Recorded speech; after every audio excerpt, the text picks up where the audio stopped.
Hello friends, आज फिर हम लोग अपने वादे के मुताबिक आपको फिर एक ऐसी लीडिंग लेडी से मिलवाने जा रहे हैं। हम लोग प्रयागराज के झूसी के सराय नायक स्थान पे हैं, जहाँ पे ये सेंट्रल एकेडमी स्कूल है और यहाँ की प्रिंसिपल रिचा मैम से हम आपको मिलाने जा रहे हैं, जिन्होंने अपने पैशन पे काम किया और आज उस लेवल पे आ पहुँची हैं जहाँ पे उन्हें कोई पहचान की वो मोहताज नहीं है। उन्होंने अपनी ज़िंदगी पूरा सब कुछ एक एजुकेशन पे लगा दिया। वो ज़िंदगी में स्टूडेंट्स को एक ऐसा एजुकेशन देना चाहती है, उनका एक ड्रीम था जो उन्होंने आज फुलफ़िल किया उसको। हम लोग बात करेंगे रिचा मैम से। ये एक ऐसी लीडिंग लेडी है जिनसे मिलने का, बात करने का, इनकी चीज़ों को जानने का बहुत बहुत इंतज़ार था मुझे भी, जो आज हम इनसे मिल रहे हैं और इनके बारे में जानेंगे। मैं इनको जानती पहले से थी, लेकिन अच्छे से जानने का मौका मुझे भी आज मिलेगा। Welcome Richa ma'am. कैसा लग रहा है आज जिस पोजीशन पे आप हैं? आज आप यहाँ पे प्रिंसिपल हैं और आपका सफ़र एक टीचर से लेके यहाँ तक रहा और आपका एक पैशन था। मैंने जो जाना है वो आपका एक पैशन था कि आपको पढ़ाना, बच्चों में नई चीज़ें डेवलप करना, पेरेंट्स को समझाना। आप हमेशा लोगों को मोटिवेट करती रही। आज मैं चाहूँगी कि आप हमारे लोगों को भी थोड़ा सा मोटिवेट करिए। मैम मतलब मोटिवेट क्या कहूँ। हाँ, मेरा ये प्रोफेशन जो है इसने मुझे बहुत चीज़ें सिखाई हैं।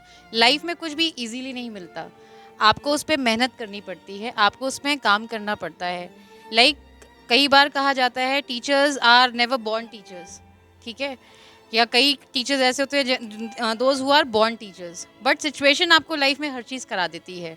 मैं भी टीचिंग प्रोफेशन में आना नहीं चाहती थी, but due to circumstances I came and इस प्रोफेशन से प्यार किया।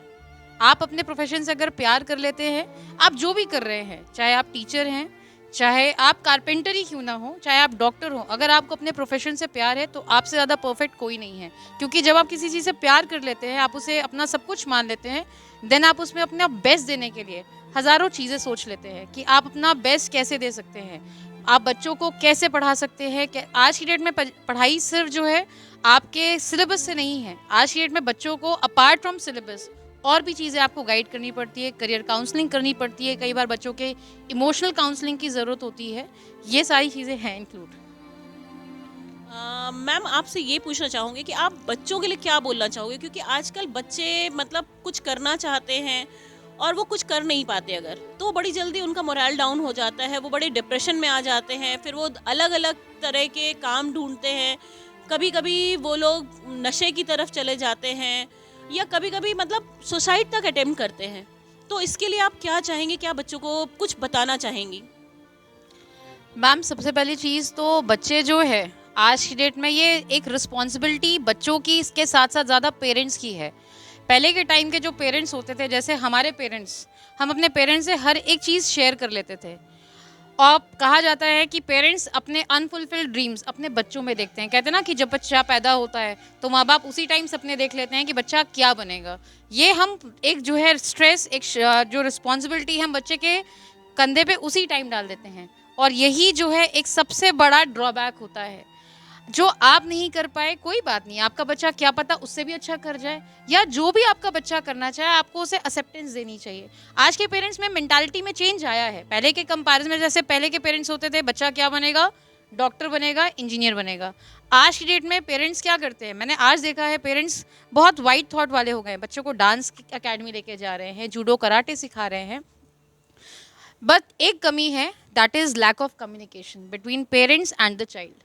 ये कम्युनिकेशन नहीं होना एक बहुत बड़ा ड्रॉबैक है, जिसकी वजह से बच्चे डिप्रेशन में जा रहे हैं, क्योंकि बच्चे अपनी प्रॉब्लम्स को कम्युनिकेट नहीं कर पा रहे। अगर बच्चे अपनी प्रॉब्लम्स को कम्युनिकेट पेरेंट्स से कर लें तो वो कोई डिप्रेशन नाम की चीज़ ना रहे।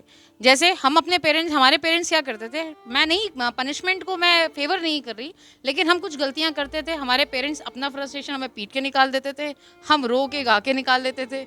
आज की डेट में क्या है, अगर बच्चे को एक थप्पड़ लगा दिया, बच्चे का ईगो आ जाता है। ये ईगो वर्ड एक ऐसा 3 शब्द जो है, ये 3 अक्षर का वर्ड बहुत बड़ी चीज़ है जो कि बहुत चीज़ें डिस्ट्रॉय कर देता है। तो मुझे लगता है बच्चों को अपने पेरेंट्स से ईगो नहीं रखना चाहिए। पेरेंट्स हैं, पेरेंट्स की biggest qualification, biggest achievement is parent. बच्चों को अपने पेरेंट्स से सारी चीज़ें कहनी चाहिए, और पेरेंट को भी सेम सेंस में बच्चों की बातें सुननी समझनी चाहिए, जज नहीं करना चाहिए। आज के पेरेंट्स को लगता है कि मैं ऐसा हूँ, अगर मैं डॉक्टर हूँ मेरा बच्चा ये कर ही नहीं सकता। बच्चा है, बच्चा तभी बच्चा है क्योंकि वो कुछ भी कर सकता है। आपको उसको समझना है, आपको उसको काउंसल करना है। आप बच्चों को काउंसल अगर नहीं कर पा रहे हो तो ये आपको देखना है तरीका। जैसे अगर मान लीजिए पेरेंट और बच्चों के बीच में कम्युनिकेशन अगर गैप है, तब बच्चा डिप्रेशन में जाता है। बच्चों को कभी गिव अप नहीं करना चाहिए। अगर लाइफ में वो गिव अप कर रहे हैं, जैसे आप कह रहे हो सुसाइड कर ले रहे हैं, सुसाइड कभी नहीं करना चाहिए। कहा जाता है ना, when life gives you lemon you should make lemonade.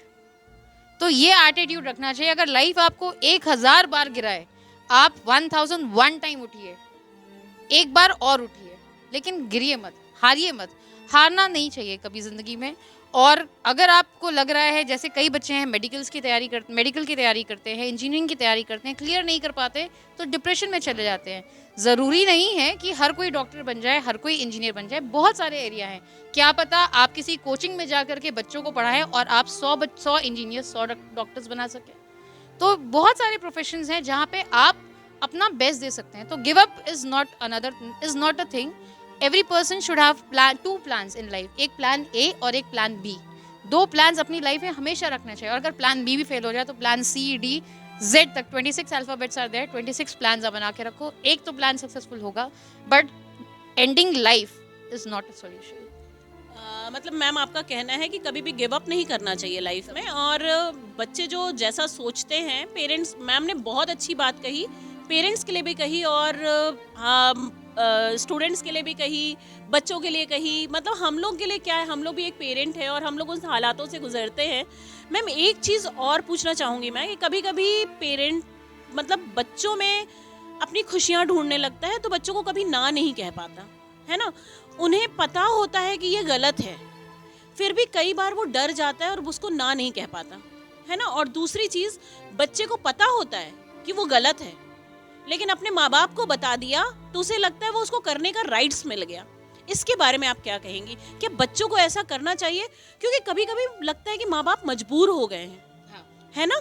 तो बच्चे, माँ बाप मजबूर हो गए, उस समय क्या करे पेरेंट्स, या उस समय उन बच्चों को क्या करना चाहिए जिन्हें पता है कि वो गलत हैं, फिर भी वो गलतियां करेंगे क्योंकि उन्होंने अपने माँ बाप को बता दिया है, और वो सोचते हैं कि माँ बाप को बता दिया तो मैंने सब कुछ सही कर लिया। प्लीज मैम देखिए, एक चीज़ इसमें मैं मानती हूँ कि जैसे हमारे पेरेंट्स ने हमारी पेरेंटिंग की थी। अगर हम कहते थे कि हमारे पास, मुझे याद है, एक सैंडल होता था, एक स्कूल शू होता था, वाइट एंड ब्लैक। आज डेट में पेरेंट्स ने बहुत ज़्यादा फैसिलिटीज़ बच्चों को दे दी है, क्योंकि उस टाइम हमें लगता था कि जब हमारे पेरेंट्स, हम लोग भी एक पेरेंट हैं आज डेट में, हम ये कर रहे हैं, ये सब गलतियाँ हम भी कर रहे हैं, है ना। तो हमें उस टाइम लगता था कि अच्छा, हमारे पेरेंट्स हमें 2 स्कूल शूज़ और एक सैंडल और एक स्पोर्ट शू है, इसके अलावा हमारे पास चॉइसेस नहीं हैं। लेकिन वो सही था, हमें वैरायटीज़ नहीं मिलती थी, क्योंकि एक हमारे अंदर जज्बा था कि आप करो और आप कमाओ। आज की डेट में पेरेंट्स ने क्या किया, पहले ही सारी फैसिलिटीज़ दे दी। आज बच्चा चाहे 8th में, कई 8-9 के बच्चे, 7th के बच्चे, 6 के बच्चे, उनके पास आईफोन होता है। पेरेंट्स, वो बच्चा आईफोन मांगता है, पेरेंट प्रोवाइड करा देता है। तो पेरेंट कई बार जो है, एक कह सकते हो कि अपना गिल्ट छिपाने के लिए आजकल पेरेंट्स क्या है, अगर बच्चे को टाइम नहीं दे पा रहे हैं तो उन्होंने शॉर्टकट ढूंढ लिया, बच्चे की विश पूरी कर दो। और मैम कई बार ऐसा लगा है कि पेरेंट्स ये भी सोचते हैं कि जो हमें नहीं मिला, हाँ, वो हम अपने बच्चों को प्रोवाइड करें, है ना। यही मैं कहना भी चाह रही हूँ कि पेरेंट्स को लगता है जो मुझे नहीं मिला मैं वो अपने बच्चे को दूंगा। तो आप अगर सब बच्चे को दे दोगे तो बच्चा क्या अचीव करेगा?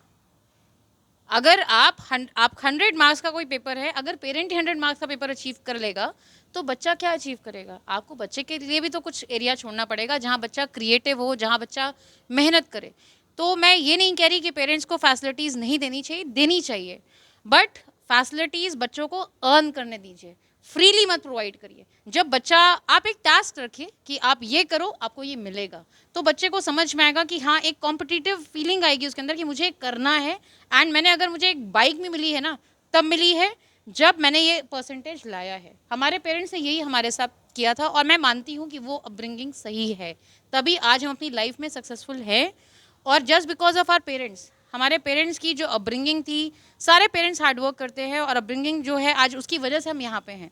तो मुझे लगता है हमें ये सेम फॉलो करना चाहिए, और अपने अंदर का ये जो गिल्ट है ना, हम टाइम नहीं दे पाते तो हम फैसिलिटीज़ प्रोवाइड कर रहे हैं, ये गिल्ट नहीं रखना चाहिए, क्योंकि पेरेंट्स अपने आप में बेस्ट कर रहा है। एक मदर 24 घंटे 12 महीने सही नहीं हो सकती। हो सकता है कभी मदर की तबीयत खराब हो, कभी टिफ़िन बना पाए ना बना पाए, फादर कभी काम में बिजी है या मदर कभी काम में बिजी है, बच्चे के को टाइम ना दे पा रहा हो, तो कोई बात नहीं, उसको छुपाने के लिए उसे फ़ोन दिला देना, गाड़ी दिला देना, या उसको पैसे दे देना कि जाके बाहर पार्टी कर लो, ये गलत है। ये नहीं करना चाहिए। बैठ के बच्चे से बात करिए, आप उससे अपनी सारी चीज़ें शेयर करिए, this is the best thing.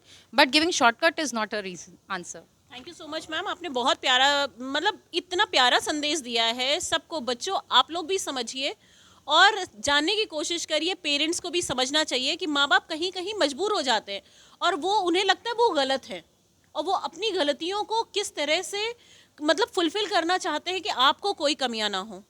तो मैम, आपने बहुत अच्छी चीज़ें बताई हैं। और सेकेंडली मैं आपसे एक चीज़ और बोलूँगी कि आप अपने बारे में कुछ बताइए, क्योंकि हमने बहुत सारी चीज़ें, मैंने आपको जाना भी है, आपको पहचाना भी है, और आपने जहाँ से शुरुआत की और आज आप जहाँ हैं, आपने बहुत स्ट्रगल किया, लेकिन आपने जो किया वो दिल से किया। तो जो दिल से निकलने वाली चीज़ें होती हैं और जो काम होता है, चाहे वो स्टूडेंट हो, एम्प्लॉय हो या कोई भी हो, और मतलब हर चीज़ में अपना जान देना बहुत ज़रूरी होता है। तो मैम, इसके बारे में आप बताइए, क्योंकि शायद आपसे अच्छा कोई नहीं बता सकता। मैम ये तो है कि आज मैं जो भी हूँ अपने पेरेंट्स की वजह से हूँ, अपनी भाई बहन की वजह से भी हूँ, क्योंकि एक फैमिली का सपोर्ट बहुत मेजर सपोर्ट होता है। और मेरी मदर जो है हमारे लिए बेसिक मोटिवेशन रही है, मोटिवेशन का रीज़न रही है कि जब भी हम गिरते हैं या कभी लगता है मुझे कि मैं ये नहीं कर पाऊँगी, देन मुझे अपनी मम्मी ही याद आती हैं। मैम एक सेकेंड, मैम देखिए, अभी आपने जो बात कही मोटिवेशन, जब आप उन वो आपको गिरते हुए देखती हैं तो वो आपको मोटिवेट करती है ना। हाँ। तो क्या आपको नहीं लगता कि आपको जब भी मोटिवेशन की ज़रूरत है, कोई ना कोई आपके साथ होता है जो आपको मोटिवेट करता है, आपकी बातों को समझता है, लेकिन आप अपनी बातों को तो रखिए, आपको रखना पड़ेगा उन बातों को। मैम आगे आप कंटिन्यू। है ना। तो यही है कि आपके पास फैमिली सपोर्ट है होना चाहिए। अगर आपके पास फैमिली सपोर्ट नहीं, आपको लग रहा है जैसे बच्चों के अंदर थॉट प्रोसेस आता है कि हाँ मैं अपनी बात किसी से कह नहीं सकता, बट एक इंसान ज़रूर लाइफ में, आप कुछ नहीं तो आजकल काउंसलर्स हैं, आप उनके पास जाकर के बात करें। बात करना बहुत ज़रूरी है। तो मैं आज लाइफ मैंने बहुत स्ट्रगल किया, स्ट्रगल करके मैं यहाँ पहुँची। एंड इसका सिंपल, मैं पूरा का पूरा श्रेय अपनी मम्मी को देती हूँ, अपने पापा को देती हूँ, अपनी पूरी फैमिली को देती हूँ। एंड मेरा भी पीछे मोटिवेशन मेरी बेटी है कि जब मुझे भी लगता है कि हाँ अब मुझसे नहीं होगा, तो मैं उसका चेहरा देखती हूँ, मुझे याद आता है कि yes I am a hero of my daughter. तो फिर then I stand back again and I fight back again. तो ये हर किसी के साथ है। और इसी के साथ मैं ये भी बिल्कुल कहूँगी कि शायद लाइफ ने मुझे भी 1000 झटके दिए हैं, बट उस 1000 झटके पे मैं इतना आज भी जज्बा रखती हूँ कि मैं 10,000 बार और उठूँगी। Thank you. बहुत अच्छा मैम। और मैम, आज के यूथ के लिए थोड़ा सा आप कुछ बोलोगे, जो आज के बच्चे हैं जो आगे आ रहे हैं, और जब वो मतलब थोड़ा भी लड़खड़ाते हैं, वो गिर जाते हैं, तो वो बहुत बहुत ज़्यादा डिप्रेशन में आते हैं, टेंशन में आ जाते हैं। सिर्फ एक लास्ट कुछ और इनको बोलिए, समझाइए इनको, क्योंकि ये बहुत सारे लोग हैं, अगर इसमें से 10 भी समझ जाएंगे और उठ खड़े हो जाएंगे तो शायद हमारा मिशन पूरा होगा। देखिए, यूथ को आज की डेट में लोग क्या कर रहे हैं, रील्स देखते हैं, इंस्टाग्राम सब सर्व कर रहे हैं। पेरेंट्स ने फैसिलिटी दी है, बच्चे, मैं ये भी कहती हूँ कई बार बच्चों ने यूट्यूब से अर्न भी किया है, इंस्टाग्राम से भी अर्न किया है। तो ये एक ऐसा प्लेटफॉर्म है जिसका प्लस भी है, जिसका माइनस भी है ना। तो हर चीज़ का जैसे कहा जाता है ना, ईच जो है कॉइन हैज़ टू साइड्स। तो ये इसका भी पॉजिटिव साइड भी है, इसका नेगेटिव साइड भी है। तो अगर आप इसका पॉजिटिव यूज़ कर रहे हैं तब तो ठीक है, बट नेगेटिव यूज़ नहीं करना चाहिए। जैसे आज के बच्चे क्या हैं, चाय पी रहे हैं, चाय की फ़ोटो क्लिक हुई, वो कहाँ पी रहे हैं वो भी हो रहा है। तो आप एक तरह से सोशल मीडिया में अपने आप को सर्व कर रहे हो।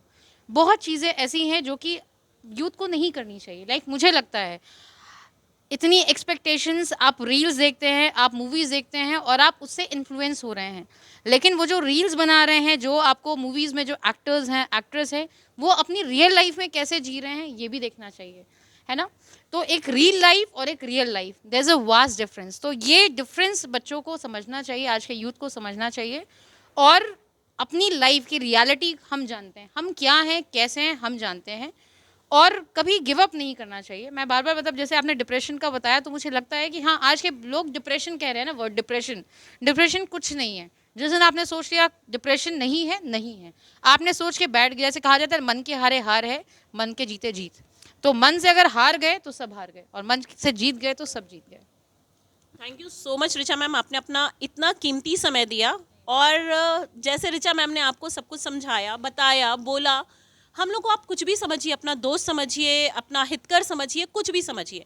अगर आपको लगता है कि आपको काउंसलिंग की ज़रूरत है, आप डिप्रेशन में हो, आप परेशान हो, आपको किसी भी चीज़ की ज़रूरत है, आप अपनी कहानी बताना चाहते हैं, आप अपनी अपनी लाइफ हिस्ट्री हमें बताना चाहते हैं, हमसे शेयर करना चाहते हैं, हम लोग आएंगे। क्योंकि जो आपकी लाइफ हिस्ट्री है, जो ज़ीरो से लेके हीरो बना है, उसकी लाइफ हिस्ट्री जो है ना, वो दूसरे लोगों को बहुत मोटिवेट करने वाली है।